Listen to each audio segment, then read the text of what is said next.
আসসালামু আলাইকুম। আজকে আমি অনেক দিন পরে একটা কেক ডেকোরেটিং ভিডিও করলাম।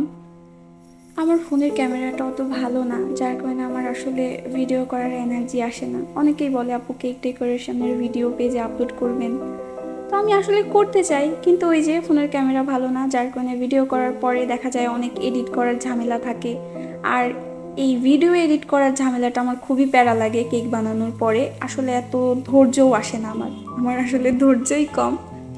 তো যাই হোক, আর তার চেয়ে বড় কথা, আমি ভিডিওটা বানানোর কিছুদিন পর, মানে যখন পেজে আপলোড দিই তার কিছুদিন পরেই দেখি ভিডিওটা কেমন ঘোলাটে হয়ে যায়, যার কারণে আমার আর ভালো লাগে না যে এত কষ্ট করে ভিডিও করি, এডিট করি, আর শেষে দেখা যায় যে এটার হচ্ছে এমন ঘোলাটে হয়ে যায়।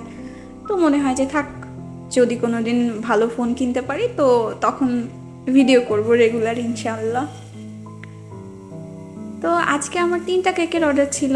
আজকে মেইনলি আমার পরীক্ষা ছিল, কিন্তু পরীক্ষাটা কোনো কারণে বলতে সম্ভবত ঘূর্ণিঝড়ের কারণে স্থগিত করা হয়েছে। তো যার কারণে আমি ক্যান্সেল করা অর্ডার আবার নতুন করে নিছি।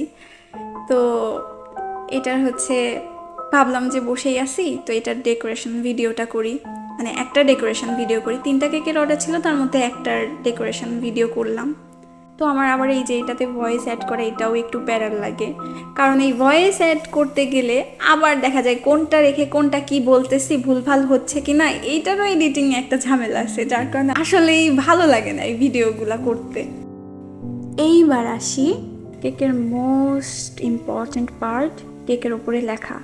আসলে কেকের ওপরে বাংলা লেখাটা একটু চ্যালেঞ্জিং বিষয়। খাতায় লেখা যত ইজি, কেকের লেখা ততটাই কঠিন। এই তো তো এই ছিল আমার 1 পাউন্ডের ব্ল্যাক ফরেস্ট কেক। তো এটা হচ্ছে কেকের ফাইনাল লুক। কেমন হলো অবশ্যই জানাবেন।